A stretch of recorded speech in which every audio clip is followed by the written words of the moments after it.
আসসালামু আলাইকুম। কি অবস্থা? সবাই কেমন আছেন? আলহামদুলিল্লাহ আমি ভালো আছি। তো সকাল, সকাল এই আয়োজনটা ছিল গরুর মাংস আলু দিয়ে ভুনা আর ছিল চালের রুটি। অনেক মজার একটা খাবার, তাই না?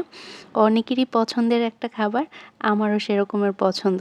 তো এইটা হচ্ছে নতুন আলু দিয়ে রান্না করা হয়েছিল গরুর মাংস, আর চালের রুটিটা গতকালকে করা হয়েছিল, সেটা আজকে বাসি হয়েছে, তাই খেতে আরও বেশি মজা লাগছিল। চালের রুটিটা নরমালি হচ্ছে আমি অনেক বেশি পছন্দ করি।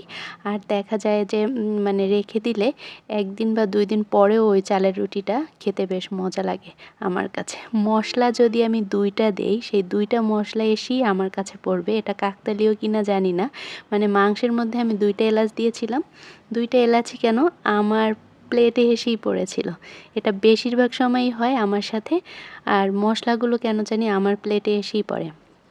যাই হোক, গরুর মাংস খুবই মজা লাগে খেতে। আর যদি গরুর মাংসটা জাল করা হয়, মানে বাসি হয়, সেই মাংসটা আরও বেশি মজা লাগে।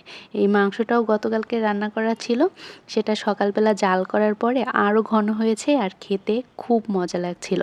যদিও আমার অ্যালার্জির প্রবলেম আছে, যেই খাবারগুলো আমার অনেক পছন্দ সেই খাবারগুলোতেই অ্যালার্জি। যেমন গরুর মাংস অনেক পছন্দ করি, চিংড়ি মাছ পছন্দ করি, ইলিশ মাছ পছন্দ করি, এগুলো সবগুলোতেই আমার অ্যালার্জির প্রবলেম হয়। যাই হোক, চালের রুটি আসলে অনেক মজা লাগে। আর আমাদের এলাকায় চালের রুটি একটা বিখ্যাত খাবার, মানে খুবই জনপ্রিয়।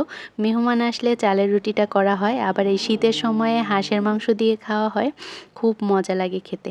ছোটোবেলায় দাদুকে দেখতাম মেহমান আসলেই ৪-৫ জনকে ডাকতো পিঠা বানানোর জন্য। কয়েক কেজি চাল তখন গুঁড়া করে নিয়ে আসতো রুটি বানানোর জন্য।